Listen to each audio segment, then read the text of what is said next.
दोस्तों नमस्कार। आज फिर मैं हाजिर हूँ एक और सच्ची घटना के साथ। दोस्तों, आज की जो सच्ची घटना है वो है बिहार राज्य में रहे एक मंत्री जी की। मंत्री जी का पूरा परिवार एक सुबह अपने बीवी बच्चे और उनकी एक लड़की और उनकी बहुएं घर से घूमने के लिए निकलते एक गाड़ी से, जिस गाड़ी की ड्राइव उनकी बच्ची कर रही होती है। उस गाड़ी में केवल लेडीज होती है, कोई जेंट्स नहीं होता है, केवल एक छोटा बच्चा ज़रूर होता है। ये सारे लोग जब अपने घर से घूमने के लिए निकलते और घूम घाम कर शाम को जब वापस आते हैं तो एक नदी होती है जिस पर बहुत ज़्यादा पानी चढ़ा हुआ था।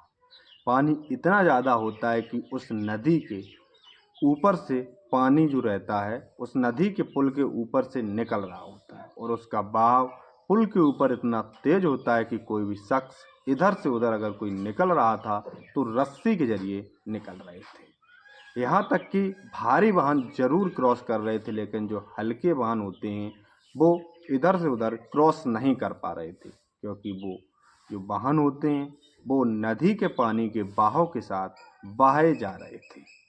इधर जो मंत्री जी की बेटी होती है वो सारा परिवार उसी जगह पर आ जाता है और देखता है कि इस नदी का बहाव बहुत ज़्यादा है।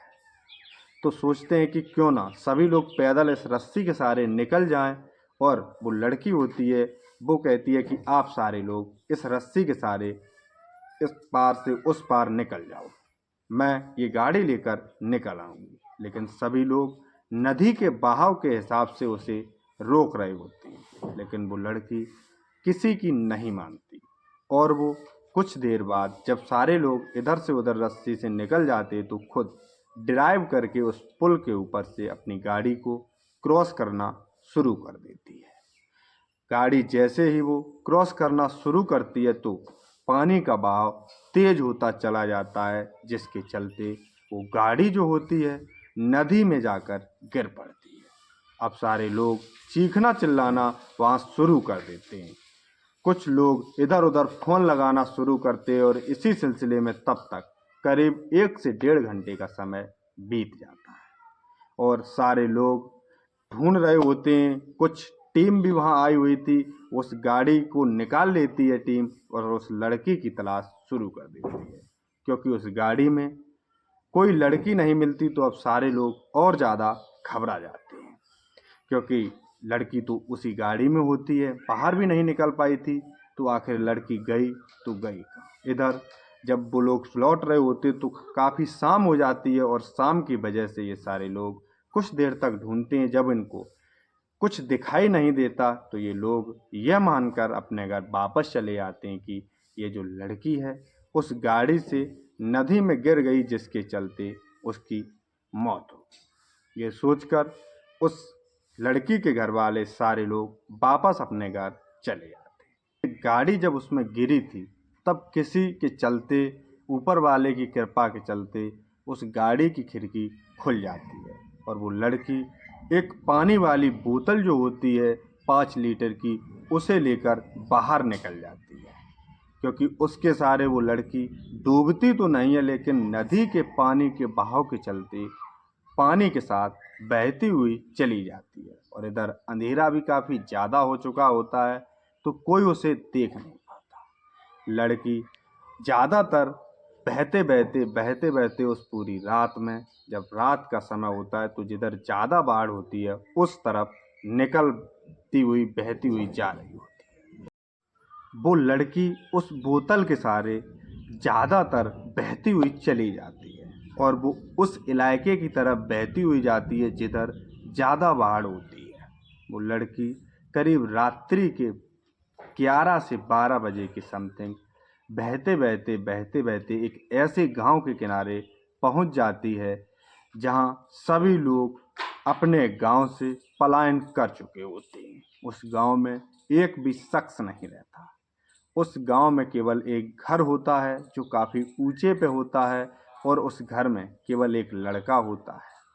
वो अपनी उस घर में दुकान किए होता है और उसके घर से करीब पानी अभी तक नहीं आया था, तो उसने अपने घर से पलायन नहीं किया था। वो लड़की जो होती है वो बहते बहते उसी घर के किनारे एक पेड़ की डाली पकड़कर रात्रि में रुक जाती है और वो लड़का जो होता है रात्रि के समय अपनी छत पर लेटने के लिए जाता है तो उसे छप छप की आवाज़ सुनाई देती है।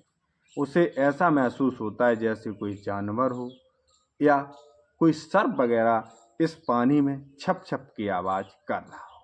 वो लड़का अपनी टॉर्च से छत से देखता है कि कोई लगता है उसे कि शायद कोई जानवर है, लेकिन फिर वो नीचे उतर कर आता है और जब वो टॉर्च मारता है पास में जाकर तो देखता है कि एक लड़की जो डाली पकड़े हुए है अपने हाथ से और उसे होश नहीं है कि मैं कहाँ। वो तुरंत ही उस लड़की को अपने पास खींचकर पानी से बाहर लेकर अपने घर पर लेकर आता है और उसे ऊपर अपनी छत पर ले जाता है। वो लड़का जब इस लड़की को अपने ऊपर छत पे ले जाता है तो देखता है कि लड़की काफ़ी ज़्यादा भींगी हुई है और इसके शरीर में ठंड की वजह से बुखार लग रहा है। वो लड़का जो होता है पहले तो इसे ऐसा ही पोंछ देता है कपड़े से जिससे कि उसकी सर्दी थोड़ी कम हो जाए, लेकिन कुछ देर बाद वो लड़का जब इस लड़की को देखता है तो इसकी तबीयत अब बिगड़ती ही जा रही थी, जिसकी वजह से वो सोचता है कि आखिर अब मैं करूं तो क्या करूं। वो इसकी जान बचाने के लिए अपने यहाँ से एक कंबल लाता है और इसके सारे कपड़े एक एक करके निकाल देता है और उस कंबल को इसे उड़ा देता है जिससे कि इसे सर्दी ना लगे और अपने घर से कुछ मेडिसिन लाकर इसके मुंह में डाल देता है जिससे कि उसका असर इस पर कुछ पड़े और फिर जाकर अपने स्थान पर लेट जाता है। जब सुबह होती है तो ये लड़का अपने छत से उतरकर नीचे अपनी दुकान पर आ जाता है और वहीं बैठ जाता है, क्योंकि पूरे गांव में अब कोई होता तो है नहीं जो उसकी दुकान पर कोई कुछ सौदा लेने आए, इसलिए वो नीचे आकर बैठ जाता है। और जब ये लड़की जागती है और जब अपने आप को देखती है कि मैं तो बहुत अभी जिंदा हूँ तो ये शौक रह जाती है और देखती है कि मैं ये क्या पहने हूँ। ये सारा कुछ जब ये लड़का देखता है ये भी नीचे से ऊपर पहुँच जाता है और उस लड़की से कहता है कि आप बुरा ना माने तो आपके कपड़े अभी भीगे हैं, आप मेरे कपड़े पहन सकते हैं। और ये लड़का उस लड़की को अपने कपड़े दे देता है और ये लड़की उस लड़के के कपड़े पहनकर नीचे आ जाती है। तो ये लड़का उस लड़की से पूछता है कि बताओ आज खाने में तुमको क्या चाहिए। ये इस कदर पूछता है प्यार भरी बातों से जिससे कि लड़की भी सोचती है कि आखिर मैं इसकी क्या लगती हूँ, ये इतने प्यार से मुझसे बात कर रहा है। और लड़की भी पूरी छत से इधर उधर देख चुकी थी पहले ही कि इसके अलावा इस घर में ही नहीं बल्कि पूरे गांव में कोई नहीं है, इसलिए अब वो लड़की भी इससे कहती है कि तुम्हें जो मर्जी हो वो बना लो। तो ये लड़का कहता है कि नहीं, आप बताओ क्या खाना है। तो ये लड़की जो बताती है, ये लड़का उसके लिए चाय बनाता है और उसे बिस्कुट खिलाता है जिससे थोड़ा उसे रिलैक्स फील होता है। और ये लड़की उससे बातचीत कर रहे हैं दोनों आपस में और चाय पीते जा रहे हैं, दोनों अपनी अपनी बातें बताते हैं। तो लड़की से ये लड़का पूछता है कि आखिर तुम्हारे साथ ये हादसा कैसे हुआ। तो वो लड़की अपनी सारी कहानी इस लड़के को बता देती है और कहती है कि मैं बहुत ही रईस घर से हूँ, लेकिन मेरे घर वाले तो अब ये जानते होंगे कि शायद मेरी बच्ची मर चुकी है। अब मुझे यहाँ से निकालने का कोई तरीका बताओ। हालांकि इस लड़के के पास उसे निकालने का तरीका तो होता है, लेकिन जब शाम को ये इसके कपड़े चेंज कर रहा होता है तो इसे भी इसके ऊपर प्यार आ जाता है। जब इसे प्यार आ जाता है तो ये भी उससे थोड़ी ये बात छुपा लेता है और कहता है कि अगर यहाँ से निकलने का कोई तरीका होता तो मैं खुद ही निकल चुका। दोनों लड़की जो होती है इसकी बात मान लेती है। अब ये दोनों आए दिन यहीं रहते हैं। इस गांव में तो कोई होता नहीं है, केवल इस लड़के के अलावा और इस लड़की के अलावा। दोनों देर रात तक बातचीत करते हैं और आपस में अपना खाना बनाते हैं, खाते हैं। ऐसे ही सिलसिला चल रहा होता है। कुछ दिन बाद ये लड़का देखता है कि अब बाढ़ का जो पानी है वो कम होने वाला है और 2-3 दिन में ही ये बाढ़ का पानी कम हो जाएगा, जिससे ये लड़की अपने घर चली जाए। इधर उस लड़की को भी ये एहसास होता है कि अब 2-3 दिन में मैं अपने घर पहुंच जाऊँ, लेकिन दोनों में तब तक प्यार हो चुका होता है, लेकिन एक दूसरे से कोई भी कुछ कहना नहीं चाहता होता है, लेकिन पता दोनों को होता है कि ये प्यार करते हैं, लेकिन एक दूसरे से ये दोनों कहते नहीं। इधर जब बाढ़ का पानी कम होने पे आता है तो एक दिन ये लड़की खाना वाना बनाती है और दोनों शाम के खाना खाते और बातचीत करते, तो लड़का ये कहता है कि अब आप 2-3 दिन बाद अपने घर पहुंच जाएंगी, और थोड़ा वो नर्वस होकर ये बात उस लड़की के सामने रखता है।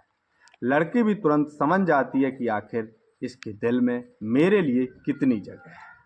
तो वो लड़की कहती है कि हाँ, मैं 2-3 दिन में अब अपने घर पहुंच जाऊँ, और इतनी बातचीत करके दोनों आराम से सो जाते हैं, क्योंकि वहाँ घड़ी बड़ी तो कुछ होती नहीं थी और ना ही किसी के पास मोबाइल था, इसलिए दोनों रात्रि में जाग जाग कर टाइम देखते कि शायद अब सुबह हो गया होगा, शायद अब सुबह हो गया होगा। दोनों देखते हैं, लेकिन जब सुबह होती है तो ये लड़की अपने घर जाने के लिए तैयार होने लगती है और ये लड़का उसे छोड़ने जाने लगता है। तभी ये लड़का कहता है कि तो चलो, मैं तुम्हें वहाँ तक पहुँचा देता हूँ जहाँ से तुम अपने घर पहुँच सकती हो। लेकिन लड़की जब इतनी बात सुनती है तो इससे आकर लिपट कर रोना शुरू कर देती है। ये लड़का उससे पूछता है कि आखिर बात क्या है, अभी तो तुम इतनी खुश थी अपने घर जाने के लिए और तुरंत ही तुमको क्या हो गया। वो लड़की कहती है कि मुझे अब अपने घर नहीं जाना है, मुझे अब तुम्हारे पास ही रहना है, क्योंकि ये लड़की इस लड़के के पास करीब 30 से 35 दिन रही होती है, क्योंकि तब तक बाहर कम नहीं होती है तो ये यहीं फंसे रहते हैं। तो वो लड़की जब इस लड़के से रोने लगती है तो लड़का पूछता है कि आखिर बात क्या है, तुमको घर क्यों नहीं जाना है। तो वो लड़की कहती है कि मैं अब जिंदगी के लिए तुम्हारे साथ रहना चाहती हूँ, अपनी ज़िंदगी तुम्हारे हवाले करना चाहती हूँ। हालांकि लड़का भी इससे प्यार करता था, वो भी यही चाहता है, लेकिन लड़का पहले तो मना करता है कि नहीं, तुम इतने बड़े घर से हो, मेरे साथ कैसे रह पाओगी। तो ये लड़की कहती है कि क्या मैं तुम्हारे साथ इतने दिनों तक नहीं रही, मैंने तुमको कुछ परेशान किया या तुमको कोई परेशानी हुई हो तो बताओ। तो लड़का भी इसकी बात सुनकर इसके प्यार के लिए राजी हो जाता है और दोनों यहीं पर अपनी शादी कर लेते हैं और दोनों बड़े ही खुशहाल तरीके से अपने जीवन को जी रहे होते हैं। इधर बाढ़ भी ख़त्म हो गई होती है और इसके गांव के लोग भी इसके गांव में आ गए होते हैं।